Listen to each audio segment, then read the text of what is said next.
Okay, we'll call to order. Talking to the mic. I think we'll learn that by now. Call to order the December 23rd, 2024 regular meeting of the East Bethel, Minnesota City Council. Please join us in saying the pledge. I pledge allegiance to the flag of the United States of America and to the republic for which it stands, one nation, under God, indivisible, with liberty and justice for all. Thank you. Make a motion to adopt tonight's agenda with the addition of supplemental payment summary under consent agenda. Okay, thank you, Brian. I'll second that. Thank you, Bob. Any discussion? Hearing none, all in favor say aye. Aye. That's unanimous. Okay, under item 4, presentations and public hearings, we have the Anoka County Sheriff's Office monthly report. And I'm sorry I've forgotten your name, but you're sitting in for Derek Peters, our normal liaison. Correct. Good evening, Mr. Mayor, members of the council. My name is Sergeant Justin Nelson with the Anoka That's County it, Sheriff's yeah. Office. Yeah, thank you. Lieutenant Peters is on vacation this Yep. week. November saw a total of 421 calls for service, which was one less than we responded to in the month of June. Deputies handled 3 thefts, 3 damage to property cases, and took 7 assault reports. Deputies made a total of 42 arrests for miscellaneous other offenses. There were 173 traffic stops conducted, which resulted in 54 citations, making that the highest total of the year to date. Some notable calls for service of the past month include, on November 3rd, Deputy Borgeson arrested a person at 12:37 a.m. He observed a group of juveniles yelling at each other in the 20500 block of Monroe Street. As he stopped to check on what the issue was, he observed a vehicle pass his parked squad car and drive into the yard to avoid a collision with the people standing in the street. The vehicle rapidly accelerated away. Deputy Borgeson caught up to the vehicle and stopped it. While speaking to that driver, Deputy Borgeson noticed indicators of alcohol impairment and have the driver step out of the vehicle to perform SFSTs. The driver complied but failed all roadside tests. He refused to provide a PBT and was arrested on PC charges for DWI. That driver was transported to the ACSO Sheriff's Office, where he refused any additional testing. He was eventually charged with DWI test refusal, careless driving, and driving after suspension. One of our newer deputies, Deputy Boateng, on November 10th at 11:26 p.m., deputies were dispatched to an address in the 400 block of 215th Lane Northeast on a report of an assault. On arrival, deputies learned several residents in the home had forced entry into a bedroom to confront another resident who had intentions of hurting themselves with a firearm. While inside that room, it was alleged the suicidal party had pointed a firearm at the other residents and threatened them with it before they were able to pry the firearm away. During the struggle, the suicidal party bit one of the residents in the arm before fleeing the scene in a vehicle. When deputies arrived, they took statements from all involved and determined that second-degree assault charges were warranted in the case and began looking for the suspect, who they learned had prior left in a vehicle. Information on the case was passed along to other assisting agencies, requesting the suspect be stopped and arrested for that assault. Later the next day, on the 11th, deputies received info the suspect had been located and arrested at a residence in Blaine. Deputies then took custody of that suspect and booked him into the Anoka County Jail on second-degree assault charges. On the 15th of November, Deputy Donarski at 8:10 a.m., deputies located a stolen vehicle that had recently left the Holiday Station at the 1300 block of 187th. When deputies attempted to stop the vehicle fled south on 65 at a high rate of speed. Deputies pursued the vehicle at a distance until it crashed at Highway 65 in Bunker in the city of Ham Lake. Deputies arrested 3 parties inside the vehicle and later transported the driver to jail on charges of fleeing in a motor vehicle and possession of stolen property. Thankfully, there were no serious injuries in that accident. On the 17th, Deputy Menard at 9:56 p.m. observed a male he knew to have an active gross misdemeanor warrant out of our county on a weapons violation, working on a vehicle at a residence in the 24100 block of Pierce Street Northeast. Deputy Menard stopped out with the vehicle with the male, advised him he had a warrant and he was under arrest. The male complied with the directives and was detained in handcuffs. He was transported to jail on his warrant. With the holidays upon us, we are entering another dangerous time of year on our roadways. I'd like to remind everyone to drive safely, use good judgment in difficult weather, and finally, find a sober ride if you plan to drink any of the holiday gatherings you'll be attending. On behalf of everyone at ACSO, have a safe and happy holiday season. Thanks for allowing me to provide a quick update regarding last month's activities. Thank you very much. Any questions? No, have a Merry Christmas. Yeah. Thank you. Yeah, good seeing you again. Yeah, nice Yeah. to see you too. Next item on the agenda is East Bethel Fire Department, and Chief Sano's with us.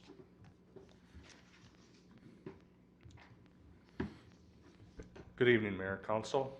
Good evening. Our November fire report.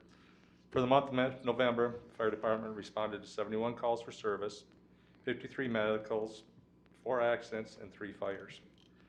As of 15 minutes ago, we have now responded to 995 calls for service this year, compared to 936 in 2023. Our current trend is right now is going to put us right about 1,015 calls in that for the year. We had a couple of fires in December that'll be on the next month's report. And that, with Christmas just a couple days away, be careful out on the roads when traveling. And that, make sure you get plenty of time, get to your destination safe and that. If you have a live Christmas tree, please continue to water it until you take it completely out of your house. These trees can be composted at the Bunker Hills compost site. They also, or contact your garbage hauler. They may pick them up also. Do not burn them in your fire pits because they will ignite really fast and burn really hot. Yep. So you don't have much time to get out of there.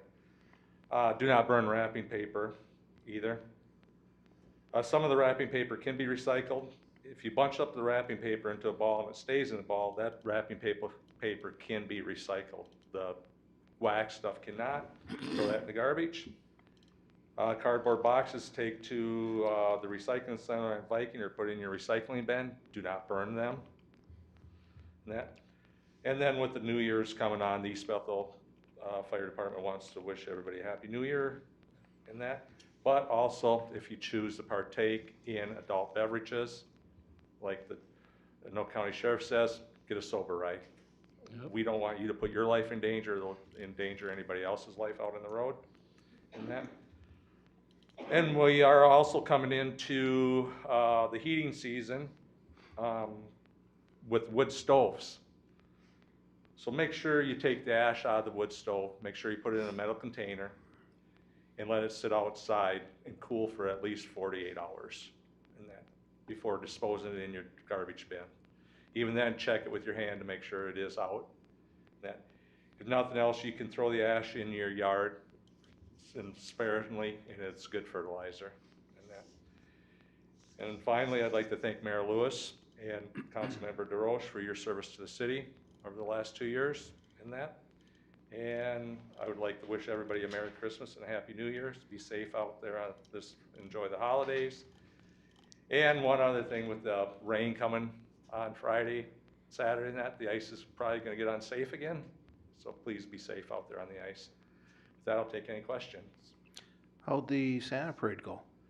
Santa Parade, we collected 736 pounds of food for the NACE, and I think $180. And then we had some clothing also donated. And that, we're ways behind Ham Lake, but Ham Lake goes out and they go out, I think, 3 or 4 nights, and they collected roughly 10,000 pounds of food. Oh, shoot. Wow. Yeah. So like I said, we're gonna work on getting it more, but Well, every little bit helps. yep. Well, thank you, Chief. Any other questions? Okay, thanks, guys. Thank Thank you. you. Have a Merry Christmas.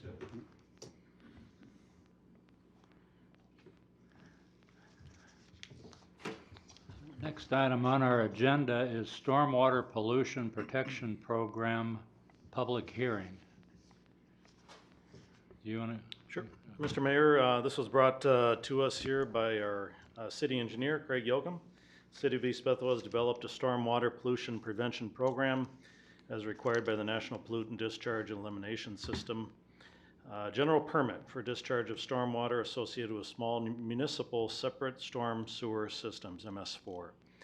And it requires us to come up with some strategies. They're indicated there to include street sweeping, inspection of approximately 20% of the city's stormwater basins annually, posting city programs such as cleanup days on the city website, conducting the annual meeting, which we're doing here tonight, developing and distributing educational materials to residents, and investigation of illicit discharges and other reports of non-compliance. Again, this is a public hearing to check that box for the year. And so, Mr. Mayor, if you would,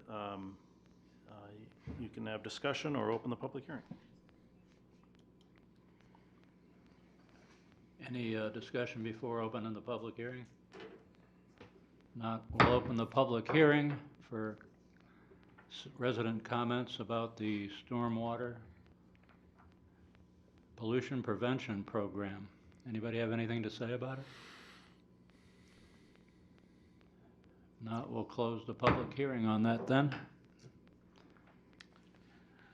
And Mr. Mayor, that's all that's required for this evening on that, is just to conduct a public hearing.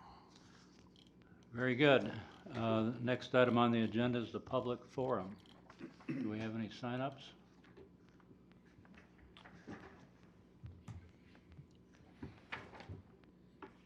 Mayor, I don't see any sign-ups. Zip. Okay, with that, we'll move on to the next item, which is the consent agenda.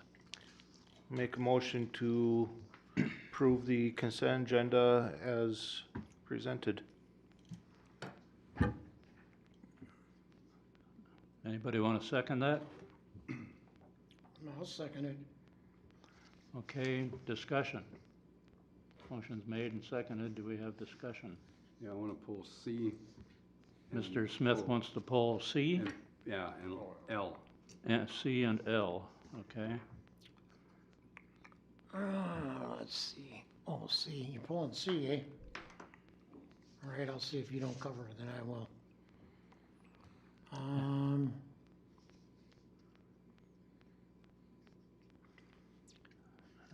Anything Yeah, else? L. I guess I'm, You're pulling L as well? yeah. Okay, so both of you want C and L. I don't want to pull the item, but I just wanted to ask a question of our city administrator. On the approved bills list, there was Knife River Corp., payments to Knife River Corp., which was for road work. And I just wondered why it was put under professional service fees, part of it, instead of just like street repair or something like that. That'd be a question for Nate, but I'm assuming it must fall under their, perhaps, the layout and design of the work that they're doing or gonna be doing. Yeah. Not sure. I can follow up on that. Well, if you want to, yeah, if you could, you can tell me later this week. Just a matter of curiosity more than anything. Okay, so how about we approve the consent agenda as amended? All in favor, say aye. Aye. Opposed? No one heard, so that was unanimous. So, Mr. Smith, item C, Yeah, item Minutes. C, I went through the minutes. this is the And minutes for the December 9th December 9th meeting. city council meeting. Yeah. And there's information in there that's not written. I listened to some of the meeting, not all of it, Uh-huh. but there's some important stuff in there about the fire department that was presented that's not in there, and I feel it should be. So I've got the time wrote down for that, but then also, I believe there's information in there that Mr. DeRoche and Mr. Miller both had said, and that was not in there either. So I want to look through that, and I'll find out the times for that too. So basically, I want to make a motion to table the minutes for December Until 9th they're until we got them all. improved second that. amendment. Yep. Okay. All right, motion's made and seconded to table the minutes for the December 9th city council meeting. Any further discussion? Hearing none, all in favor say aye. Aye. Aye. Opposed? None heard. Does that cover your concern with item C? Yep. Okay. So then it's, the other one was item L, which is the recording secretary contract addendum. I was wondering, Matt, on this here, it says it's an hourly based, that's how they do the minutes when they're going through it, we pay them hourly. So then you're saying for 2025 it's 13,000. What was for 2024? I don't know, I'm just asking a question. I would have to look up the budget of what we spent on that. Okay, can you also check and see how much of a difference is between the way they're doing it now and verbatim minutes? Because when I look through all the minutes after being at the council meeting, there's a lot of stuff that I feel is important that should be in the written minutes as well, and there's a lot missing. So this, is this contract, do we have to vote on this contract tonight, or can we table that until we find out more info? We would, Mr. Mayor and council members, we'd want to get that contract approved for the first part of the year. The issue, this has come up before as to whether the contract should be a summary or word verbatim, and there's a significant difference in cost between the two. And so essentially the individual doing the transcription would listen to the comments and kind of summarize it, and that's why we're not necessarily having all the detail in there. Now, as it relates to this last item C issue, I did contact Carla, who is the owner of the firm, and said we need to make sure that this is in there. She took the notes down, but unfortunately that didn't get passed on to the minute taker. So that can easily be changed, not a problem. But there is, I don't recall the exact amount difference for what the estimate was for word verbatim, but it was a significant difference. Yeah, like 50%, 40% is, Yeah, I recall that as well. It was, Yeah. So I think, Mr. Mayor and Council, if I could make the suggestion, I think if it's a sensitive matter and you want to make sure that something is in there, I know Councilmember Smith went back through the video and said, you know, under minute 34.27 or whatever, you know, that the conversation was about this. We can certainly add that in the minutes before approval and then adopt them as approved, you know, in every council meeting that you would feel that that's important to do. and if So it becomes a repetitive thing, then then you'll have to talk to Carla and her staff, which we've done before. Sure. You know. Right. Okay, so are you okay with us going ahead and approving it? Yeah, I guess my thought would be too is like, do we research other companies that do this before we just assume and then just move on with them? I mean, have we ever done that? I'm just curious. Yeah, and again, I know we looked at this before as well, and there isn't a whole lot of companies out there that are willing to do this. So we're somewhat, I recall there was a little bit of a disagreement last time, and it kind of got to a point where they may not accept our contract anymore, and so we kind of had to smooth things over and make sure everyone was reasonably happy in the end, which they were, and we were able to maintain that service. I think the discussion, dates back to the beginning of last year, was the discussion was staff would potentially have to do it, and that's a significant amount of time that staff would be required to do this. Yeah, I never ascribed to that idea, just to have somebody else do it. But again, these people are set up to do it, so it should just be normal give and take, suppliers and customers, you know. Right. You talk to each other and you straighten things out if there's problems. Don't need to be dramatic. So you got anything to add, Bob? Yeah, first of all, a staff person did used to do it, Wendy Warren, along with scheduling and putting up agendas and city clerk and you name it, and she did it. There was verbatim minutes up until I finished my term and Steve Voss came in. And as the transition happened, I think we get in a situation where people are interpreting what is being done. And when there's key issues like the fire department, I mean, there were people saying we were gonna cut their benefits and take their pay and all this other stuff. There's quite a bit of discussion about that, and there's none of that in the minutes, and I think it's important. Because between social media and just being out and about, a lot of that crap caused some problems. And that was our only way, me and Mr. Miller especially, our only way of telling people, look, this is what happened. Whatever you read on social media, it's wrong. And I think some of the people that were at that meeting that heard what was really going on, no, because since I've been on here, we've done nothing but trying to get more money for the firefighters and trying to figure out how to do that. There was never any discussion about, well, let's cut pay, let's do this and that. Well, the last time there was discussion, and this is another thing that wasn't in there, that was talked about the position that was trying to be filled. And part of it was, well, we need to do a recruitment, we need to get more people in so we don't have firefighter burnout. And yet at that meeting, there was a gentleman in the back who stood up and said, well, it's not burnout, we like getting together with each other, so don't worry about burnout. And I thought, well, if that's the mentality, which is it? You want more people because of burnout, or you're okay with it, or is it what you're hearing?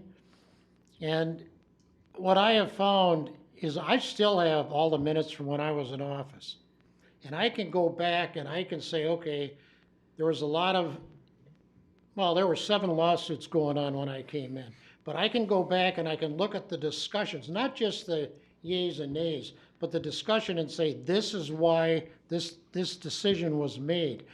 Not because somebody that's at Time Savers or whatever, they hear it and, well, I mean, yeah, we could get all hostile and do whatever is needed to make them think, oh, geez, this must be pretty important. You shouldn't have to go back, and if they're reading it, I would have thought reading those comments that were being made were pretty important.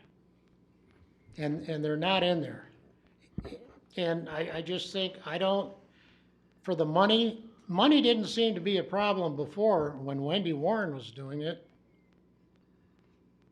And it just seems that we've gone more, the more we go at this place, the less that gets done.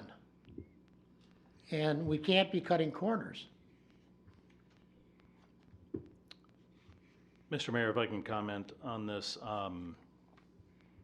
we can certainly go word verbatim, that's not a problem. I'm told it's double the cost for word verbatim, so whatever the contract is, double it, and we'll be right in that ballpark. Now, there might be some sort of hybrid we can look at, if the council wants and they're discussing it. I mean, let's say the stormwater deal, I mean, it passed in a matter of minutes. Word verbatim's probably not necessary on that. But if there's something highly sensitive, then perhaps Mr. Mayor or somebody would say, take a vote that we want this portion of this discussion word verbatim in the meeting minutes. That would change the contract amount too, but it wouldn't be everything word verbatim that's, 90% that's unnecessary. Perhaps there's a hybrid we can look at on that. Well, and I guess not just the minutes. Before, there used to be RFPs done on everything. Engineering, finance, the ice arena, minutes, you name it, there was RFPs done on it. I don't know if that's even been done. Carrie, do you know? When was the last time that a request for proposal went out? Last time we had an RFP for minutes was when we started with Time Savers, and Time Savers was the only one to apply. No, I mean for just kind of everything in general. We've kind of gotten away from RFPs in general, I believe. Last one I can recall is the traffic study that was ordered for the capstone project. We did submit for RFPs for contractors and engineers. All right, well, I guess, I think it's unfortunate that somebody has to say beforehand, oh, by the way, make sure you get this part, because this is gonna be an important part of the meeting.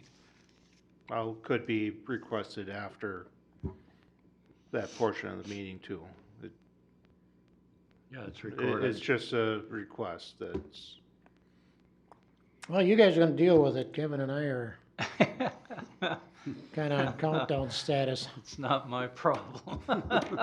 Well, I don't wanna You know, leave Mr. Mayor, people stuck. if I can also say, I think, you know, years and years ago, meeting minutes were the only option for people to understand what was happening in a public meeting such as this, short of attending it in person. I think today with video recording, we have, you know, another very effective tool for the public to be able to watch and actually get the intent of the discussion, not what's written, but actually what people were intending when they were speaking on the topic. I think, you know, that's certainly a valuable tool as well. Maybe that's the answer. At the top of all the minutes, it should say, this is a version of what happened. If The you want summary. if you want the verbatim, go to the recording. Yeah. Yeah. And those recordings are kept, and actually, I talked with a gentleman about YouTube. He said he didn't have internet, so we were talking about Channel 10.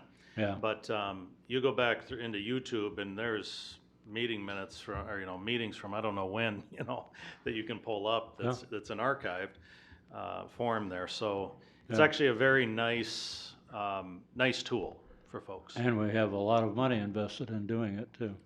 So, Well, Midco's a nice idea, but it don't work. yeah. A lot. Well, fortunately, YouTube does, so.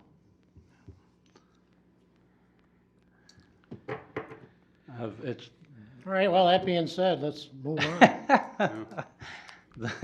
so is there a motion and a second to approve item I'll 11? make a motion to approve item L. Second. Consent agenda. What did I say, 11? I meant L. Okay. All right, so item L on the consent agenda. Motion made and seconded? Yep. Okay. All in favor of doing so, say aye. Aye. Opposed? It was unanimous. Okay, well, here's what everybody's been waiting for. The ordinance change regarding cannabis in the city of East Bethel. Settle down, we don't have any samples of anything here, so. Who's gonna be leading it, Matt, or Aaron, you are? I can kick it off here, Mr. Mayor. I put stuff on your desk, didn't I, Mayor? I'm so sorry about that. We'll lean on the city attorney as well on this. Christina Benson was very helpful in the planning meeting Yeah, very informative. in the work that she did to put this together. As I understand, she's done a lot of this for other communities as well, and it's been successfully applied. And so, rather than blazing a new trail, or you know, we're kind of figuring out what has worked and kind of trying to implement the same. So we have an ordinance for the city of East Bethel amending Appendix A zoning to regulate cannabis and hemp businesses, and amending Chapter 18 providing for the registration of cannabis and hemp businesses in the city. Why? Well, as we all recall, the state of Minnesota, in their wisdom, authorized the use of recreational cannabis in the state of Minnesota, and as cities, we are required to allow businesses in our communities as defined by state law. And we needed to get something on our books, on our ordinances, so that we could control how many businesses, and we'll get into some of that information And here. this was driven by there being a desire to have such a business in East Bethel, correct?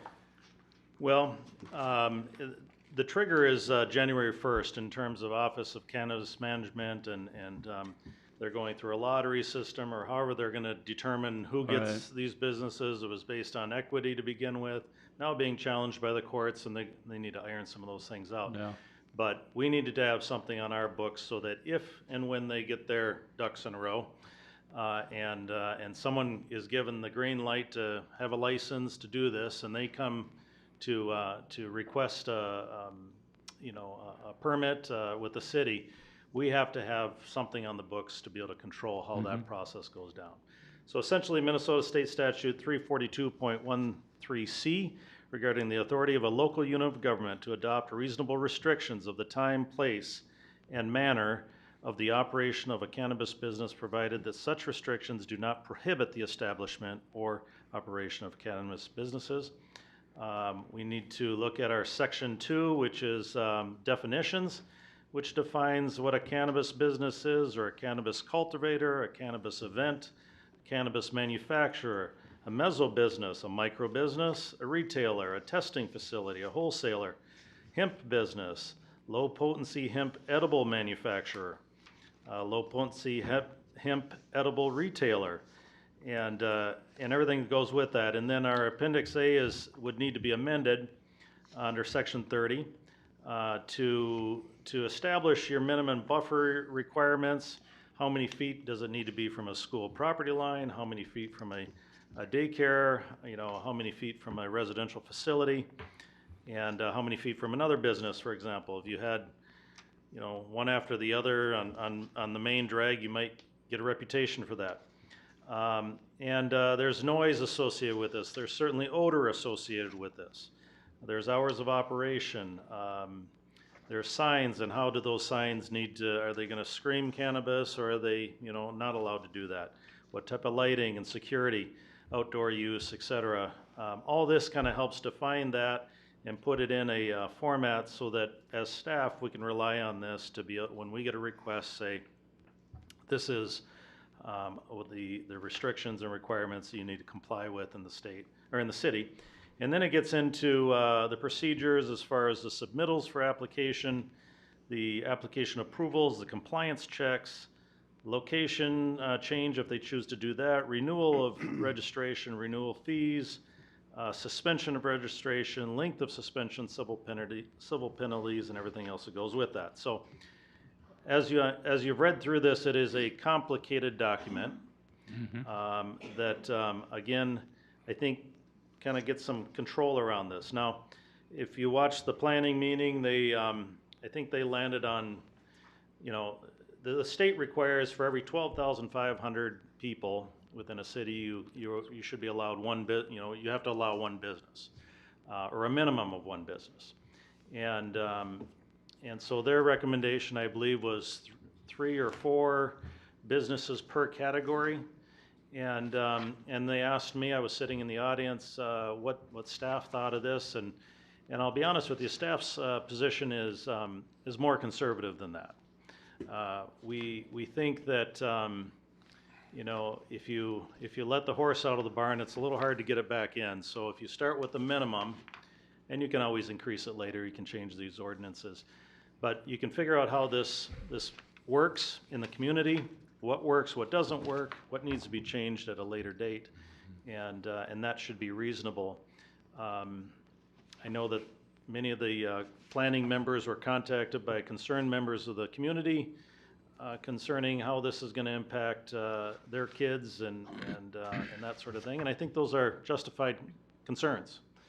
And so that, in my opinion, is a kind of an would encourage me to think more along a conservative vein of thinking on this, rather than just opening up Pandora's box and letting it roll. And I think we're going to find out a lot about how law enforcement handles this. We're going to find out about what sort of, does this lead to other types of drug usage, as some people claim it does. I mean, there's a whole lot of things we're going to learn in this process. The state's going to learn it as well, and we're going to find out. I think it was Elton John who was recently quoted as saying this was a huge mistake. So Willie Nelson, on the other hand, might not agree with him on that. But I think, although I guess Willie actually quit at 90 years old, so I don't know. So somewhere in between, Health reasons. somewhere in between terrible mistake and not a mistake at all, I think we're going to find ourselves, and we're going to learn a lot in this process. So, anyways. Attorney Larson is here with us this evening, so we can hammer with questions. He's also one of the foremost experts on this, and again, we're trying to find the best path forward for what the state has imposed upon us. Yeah, and to anybody who saw the planning commission meeting, it was very thoroughly vetted there. the whole subject, and For Christina the did a sake of great job. discussion, I move to approve this. So we have a motion to approve this change to our ordinance. Second, for discussion. Okay, so it's moved and seconded, so time for discussion. Those of you who want to discuss it. I do have one question. Mr. Larson, do you know if any of this would conflict with the existing licensing ordinance for, I believe it's for the edibles and THC drinks that I think we passed a year ago or so? Short answer is it does not conflict. As a matter of Okay. fact, that's one of the things that Attorney Christina Benson does is make sure that she aligns at least the proposed draft with your current code. And some cities, such as East Bethel, did enact a code with respect to lower potency edible cannabinoids. That being said, a bit of a long answer is that effective March 1st, the state has taken that registration licensing control away from the municipalities and has embedded it in the Minnesota Office of Cannabis Management. That might be almost a distinction without a difference because all they're doing is taking your licensing away, but not your overall code regulation away. So that they have embedded all licensing, whether it be low potency or cannabinoid, in the Office of Cannabis Management, and has allowed the city registration only. So I see Councilmember Smith giving me a quizzical look, and probably maybe someone else out there, because I know you're going, okay, licensing, registration, well, that's a lot of lawyer gobbledygook. Well, I kind of agree with you, so let's define that. Registration is basically so you know where these businesses are located. Licensing means you can regulate the business. And regulation has to do with kind of the day-to-day operations and oversight. Our code allows us time, place, and manner oversight. In other words, okay, where can these businesses operate and during what time frame can they operate? And then, as you've also indicated, you know, signage as well, odor, those type of very common local controls. What I like about your code here is, and I think East Bethel's done it really smart, just keep with and put these businesses, ag in your ag zones, retail in your retail zones, commercial packaging distribution in your distribution zones. It makes it easy for the city, it makes it easy for the residents, it makes it easy for the businesses, it makes it easy for enforcement. Try to keep this actually, as City Administrator Look has indicated, there's a lot of complexity there, but I think when you take a look at this code, as best as any code can be, it's actually fairly simple and straightforward. And does what's proposed here pretty well conform with the cities around us too? That's very important as well because that consistency helps out, especially law enforcement, but also helps out as far as our overall code enforcement as well. I should have just said yes. It does. And A fine answer, Eric. what kind of timescale are we working on here? Do we have to have this approved tonight, or do we have to have it approved before March 1st?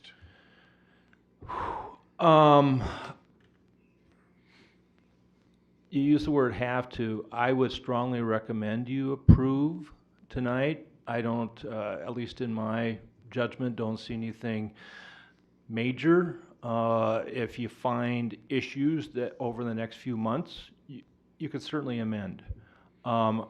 March 1st, the Office of Cannabis Management really comes down to, and answer yours, when are they going to be issuing licenses? I don't know.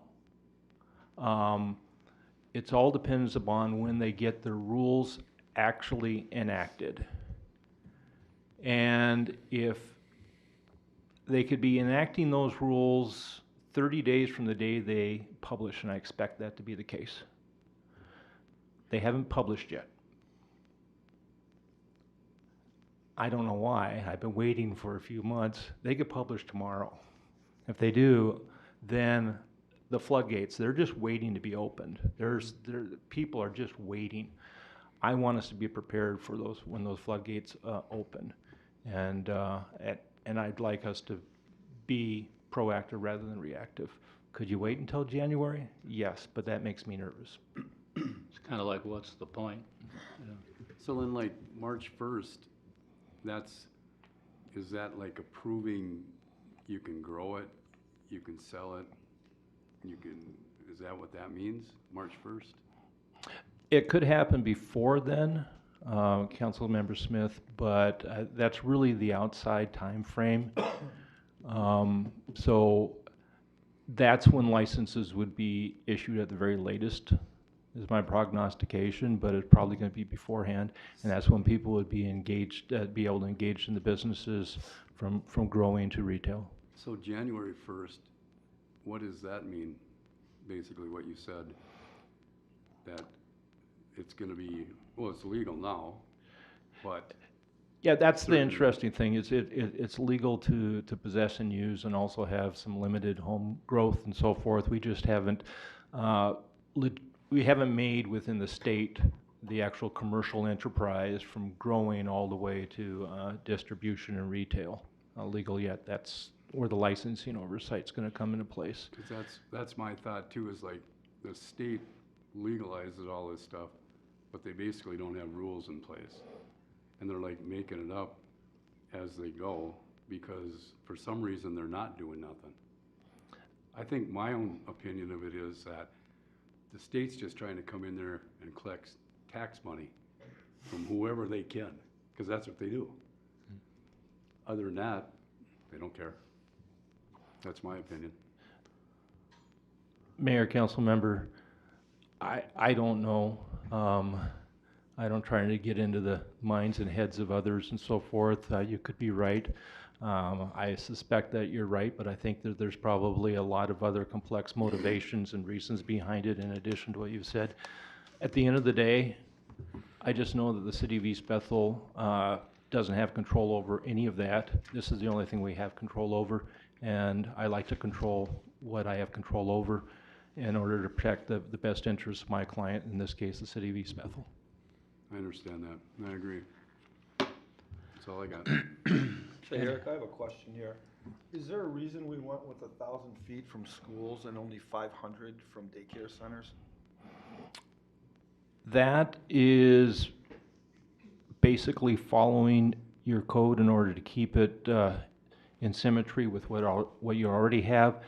I know that one of the things that Christina, and this is where, even though your city administrator said I'm the foremost expert, I would actually say I'm comparatively a good expert, but Christina actually in our office is probably the foremost expert in the state of Minnesota. We're lucky to have her in the firm, and frankly, we're lucky that our municipal clients, such as the city of East Bethel, has her as part of the bench. But one of the things she did is she's really good with GIS. She took a look at where all your daycare centers were, all your schools and so forth, and looked at those distances. And one of the things that when you're doing good zoning is you don't want to have also those distances mean that even though you say you can, and we're supposed to have at least one license, that those distance requirements mean that that's not even realistic and practical. So she was very, very clear about where all those work, and that's one of the things she told me is that if this type of question comes up, she was very, very confident that all those distances work in concert, because you have to think about them not in isolations, but the daycare center, the schools, where they overlap and so forth, and how that is essentially creating a permitted zone. Thank you. With the condition number 5, 1,000 feet from another cannabis business. This might be answered in the definition, but we do have a couple of the gas stations that have the edibles, the gummies. Would a gas station be considered a cannabis business if they sell those items? That's where cannabis business is licensed by the Office of Cannabis Management under Okay. Minnesota Statute 32.0114. So no, it It's a cannabis business, not a low potency or edible. wouldn't. It has to be licensed. Correct. Okay, that answers that question. Thank you. Well, I have a few questions. Let her rip. First thing I guess I'm gonna say is, I thought we had killed this a year ago because we weren't sure when the laws were gonna take effect. And we didn't wanna go into something and then have the state come out with different rules and have to go through this whole workshop again and pay a lot of extra money. Who crafted this? I mean, is this just from scratch made up, or is this what do you call it? Boilerplate. Paste, copy and paste out of different cities, or? Well, let me address what you killed a year ago was a moratorium. It wasn't an ordinance code for zoning. This is zoning. What was proposed a year ago had no zoning aspects whatsoever. The moratorium was put in place because at that point there was a lot of pressure on the state to essentially do licensing ASAP, and as a matter of fact, they were engaged in a legislative process to actually accelerate the legislation. So there were a lot of cities that were using moratorium powers because they weren't sure if the Office of Cannabis Management would then, without, some careful prep and so forth, all of a sudden be issuing licensing. This body said, you know what, we're just not going to be one of those cities that are worried that all of a sudden things are going to get away from us. And it worked. Office of Cannabis Management, they weren't able to get a director in time. The director they chose turned out to not work, and they still don't have a director. They have an interim. But it wasn't the code. So now let me talk about the code. The Office of Cannabis Management legislatively had to put together a model ordinance. They issued that model ordinance, approximately end of July, first part of August. So that was a start. One of the things we did is we looked at that model ordinance and we wanted to keep that as consistent as possible for our cities, because then what you have is if there's ever a challenge, you can say, well, we're just following what the state recommended. So that is the starting point, but in answer to your question, it's not the end point. Well, that's a little longer answer than I was looking for. Well, be careful what you ask for. Well, At the end of the day, I'll just cut to the chase. Your end point is to make sure that your zoning code matches the City of East Bethel zoning code. Each of our codes, each city has a different zoning code. So this code is not the same as your neighboring cities, and it's not the same as the other cities we represent. You have to conform it to that city code. So that's what this does. It conforms it to the City of East Bethel's zoning code. all right, well, I'm asking these questions because however my term is up, I represent all the residents. Some people smoke pot, some people don't. But a lot of the people that don't smoke pot and that want to regulate it are the ones that'll wind up down the local saloon and get hammered and drive on the roads. So trying to come out and be as restrictive as you can, I think is unfair to some of these businesses. I don't indulge. If somebody else wants to, go for it. I don't know what law enforcement, what they've seen since the law has passed. I mean, I haven't seen any major traffic stops of somebody being too high. See a lot of drinking. And what, I guess it was my understanding was before this was gonna come up, we were gonna have a chance to get together and look at it. See what we thought, put our input in, and then come up with this. That didn't happen, it's too late. But again, there's some things in here that concern me, too late now, that I don't want people to get in that same mode of when Reefer Madness came out. Anybody remember that? You know, it came out with the alcohol and the pharmaceutical companies because the pot industry was gonna interfere with their business. And so they put out these commercials, oh, you smoke pot, you're gonna get crazy, you're gonna do all this stuff. Most people I know that I've responded to with an ambulance that were stoned, they were mellow. They weren't all excited and stupid and doing whatever. You get somebody that's boozed up, they sure can get that way.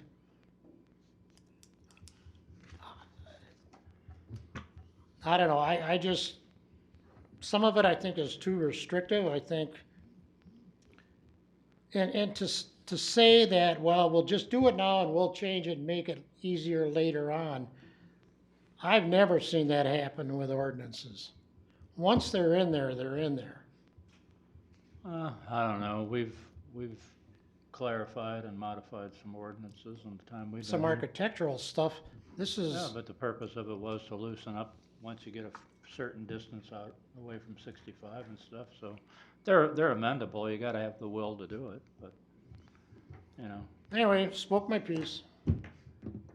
Okay. Any other discussion of this? Anybody wanna make a motion, or? I don't We already did. Has that already been done? Okay. It's been so long since we did it, I couldn't remember. I do have one more question, Matt. The one that was in the packet and this one tonight, are they different? No, they are identical aside from the number at the top. It's an ordinance number Not a 5, I resolution, believe. yeah. 05, not 94, 96. 96, yeah. I just wanna make sure it was the same one we were looking at. So it's an ordinance change, not a resolution. Right, the next resolution in line was 96, but the next ordinance in line is 05. Got it. Yeah. Well, I don't hear any need for further discussion from you guys, so call the question. All in favor of approving this ordinance change, ordinance number 2024-05, say aye. Aye. Aye. Opposed? None heard. It was a unanimous vote.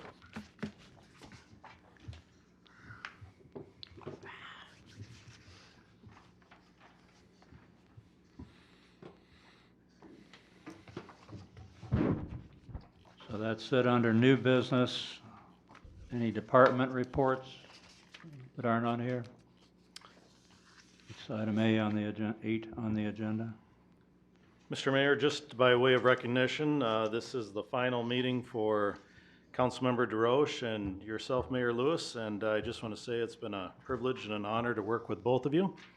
Having spent 18 years as an elected official, I understand the personal sacrifice that both of you have made in serving your community, and I want to say on behalf of a grateful community, we thank you both for your service. It's been a hoot. Well, thank you. And the feelings are mutual. Thank you, Matt. And that's really, just to let everybody know, we really do have a great staff of people in East Bethel. Really an excellent staff. And there's Ms. Carrie Frost back there. She's one of the members of that excellent staff. But thank you. Item 9 on the agenda, staff report. Is there any further staff report? No further staff report, Mr. Mayor. B, it's the last meeting, so I'm making sure I get all this stuff right for a change. B, council reports. Just have one, we were supposed to have a Highway 65 coalition meeting. Instead, we had a snowstorm on that day. Ah, So it was rescheduled for January 30th. Okay.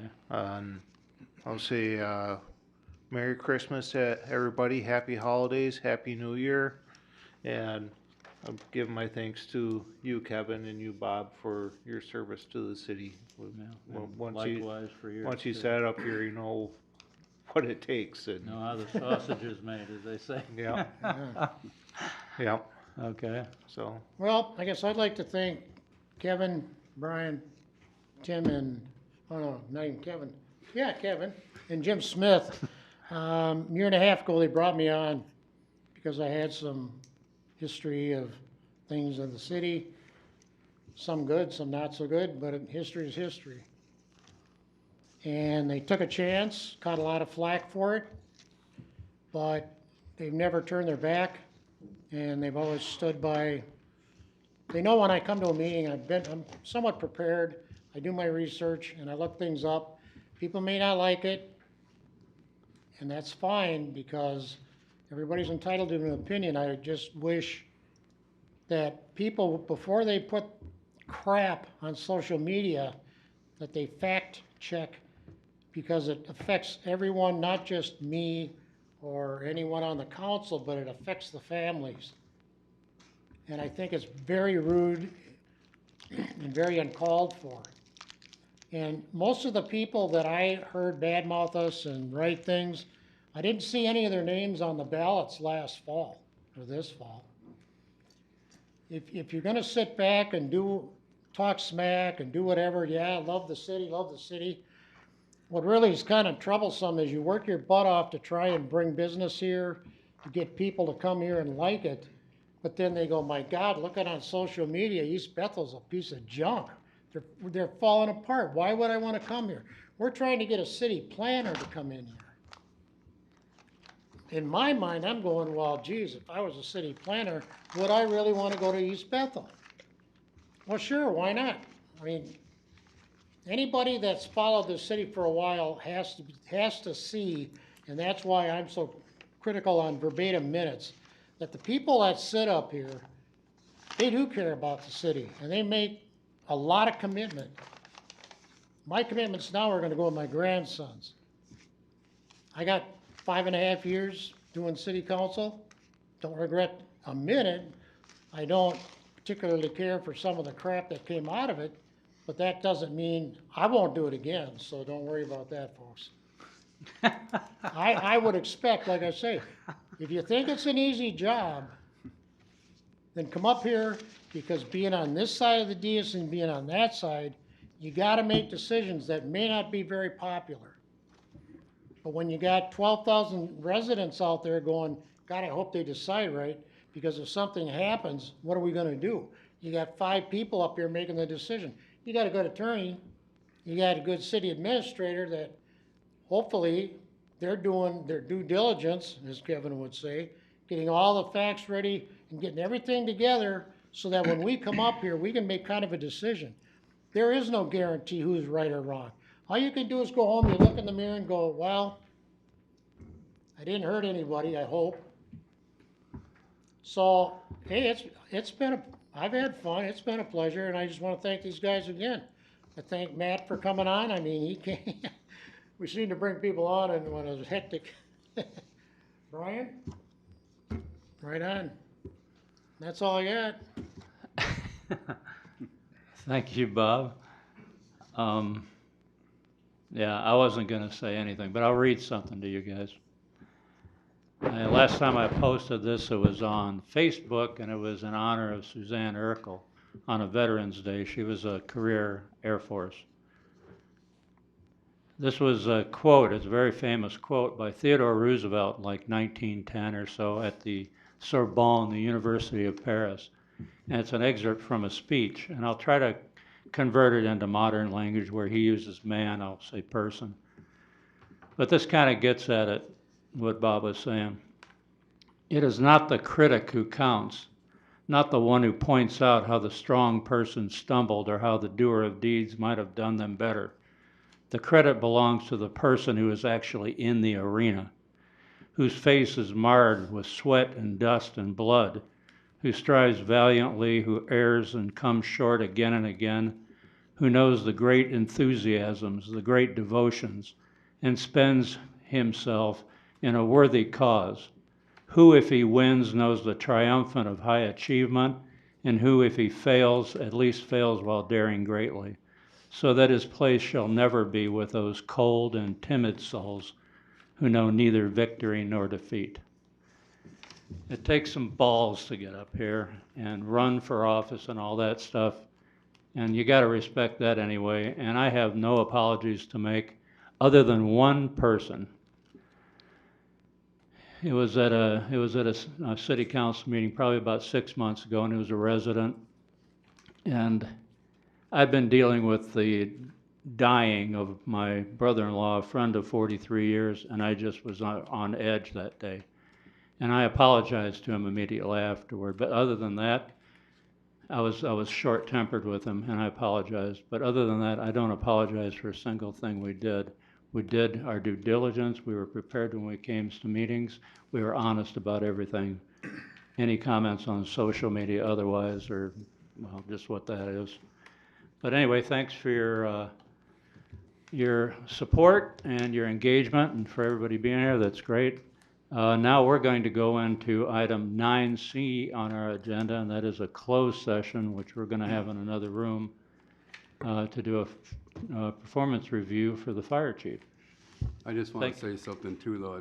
Thank you, Bob and Kevin. I mean, when we asked you to step up to the positions that we asked you to be in, you guys, without a doubt, didn't hesitate at all. And I do appreciate the knowledge that you guys bring to this a lot. I mean, it's great to work with people that are not here for their agenda. It's for the residents of East Bethel. And that's why I ran, and I believe, Tim, all of us did. And we've stuck to that, the four of us, for sure. And I just want to tell you guys thank you. Appreciate it. Appreciate I'd it, like to Tim. say the same thing. It was an honor Appreciate it, and guys. a pleasure. And I know, Brian, we weren't always lovey-dovey every moment of the way, but we got through it all. Sure did. We're adults, we can handle it, you know? Yeah. All right, so we'll adjourn to, Mayor, closed let's session. be clear that the regular meeting is not adjourned. You're Right. going to be proceeding, this is the lawyer, into recess. And then after the closed session, then the council will come back and adjourn the regular meeting. so it's timely to say thank you, Eric, for keeping me on the straight and narrow path through this process. Excuse me, Mayor, I believe the fire chief is, Larson, can I ask one question? you have to go through the mayor on Mr. that. Mayor, can I ask one question, please? If you like, sure. Can I have a witness in the closed session with me? No, I don't know. No? no, the only individual statutorily that in a closed session is yourself, the council, myself, and the city administrator. Okay, thank you. It will be recorded. I'll be able to get a copy of that report. At the end of the closed session, it will become a public record.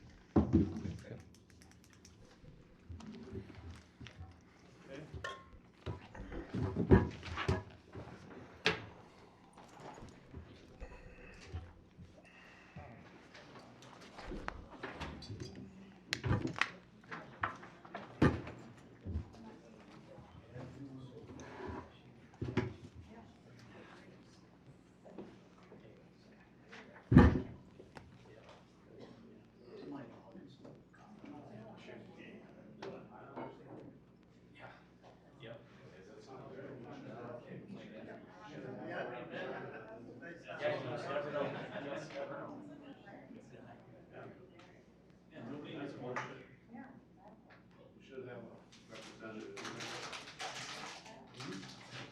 I've done a lot of union stuff, so, but I was union.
Yes.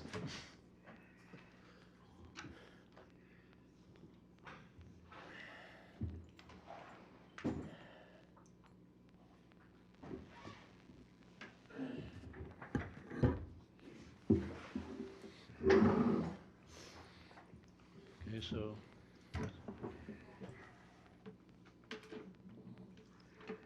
They're getting a new foot and he's all frisky. is there any procedure to come back from recess? Mayor, council members, just for the record, council's back in regular session.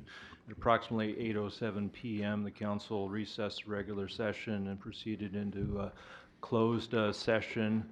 Adjourned the closed session at approximately 9:38 PM and is now back into regular session. With that, I hand it back to you, Mayor. Okay, thank you for your patience. We met with Fire Chief Sano and had a frank discussion, looking at how we got here and how things are operating and all that. And we know we had that report by Jerry Strike,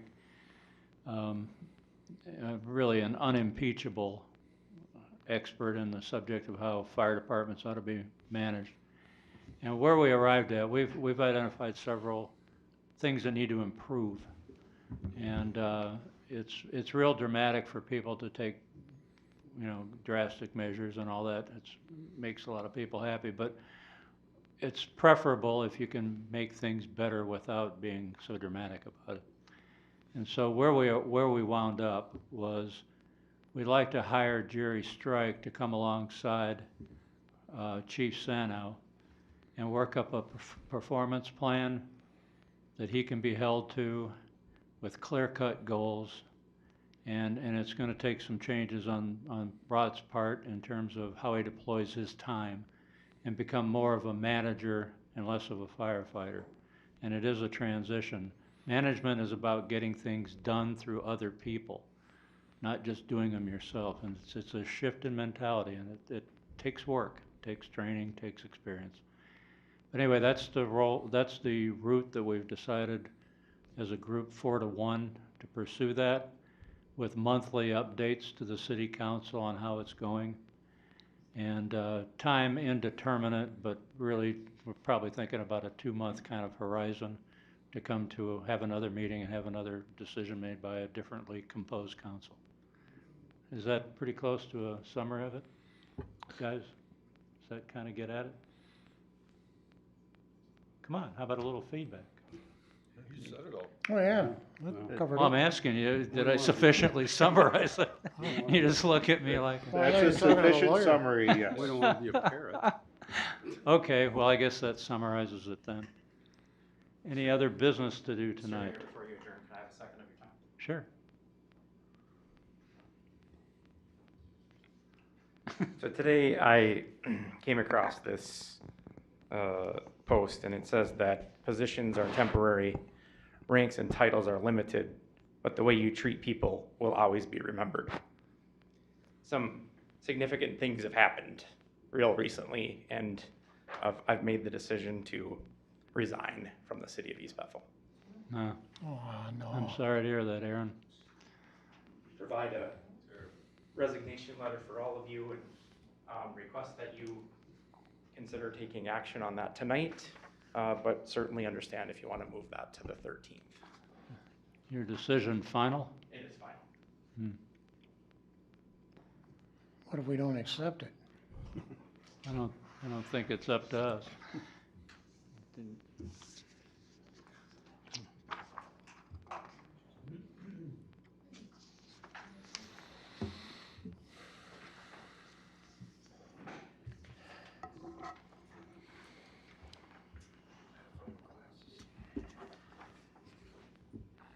So do we need to accept that formally?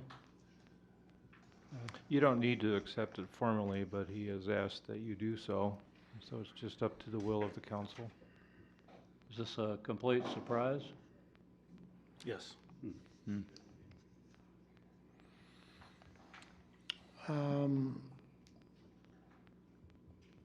It's up to you, Mayor. You I'll- could just deem that it's I'll ask you a been question. received, or if you want to put it to an acceptance vote, that's fine too. It doesn't Well, require a formal acceptance vote. Well, that's why I asked Aaron the question. If it was final, it's final. It doesn't matter whether we accept it or not. Well, then we'll just, for the record, indicate that it's been deemed received. Yeah, Well, or would some time away from here for a little bit? I mean, he's, well, without Matt, going into details, he's been through a lot in the last month or so. unbelievable. Mayor, I think that makes sense. Why acknowledge anything more formally? Let's leave options open. It's been Yeah, deemed let's received. let his, immediate supervisor deal with it. Yeah, we I can- will say for the record that Aaron's a very smart guy and one of the hardest working people I've ever run into. So I'm very disappointed as a resident of East Bethel to hear this. And he's been through brutal stuff lately, just brutal, so. Yeah, I can't imagine going through Yeah. what he did. But anyway, we'll chat later, Matt. Okay. With that said, I move to adjourn Second. for the last time. Motion is made and seconded to adjourn. All in favor, say aye. Aye. Opposed, none heard.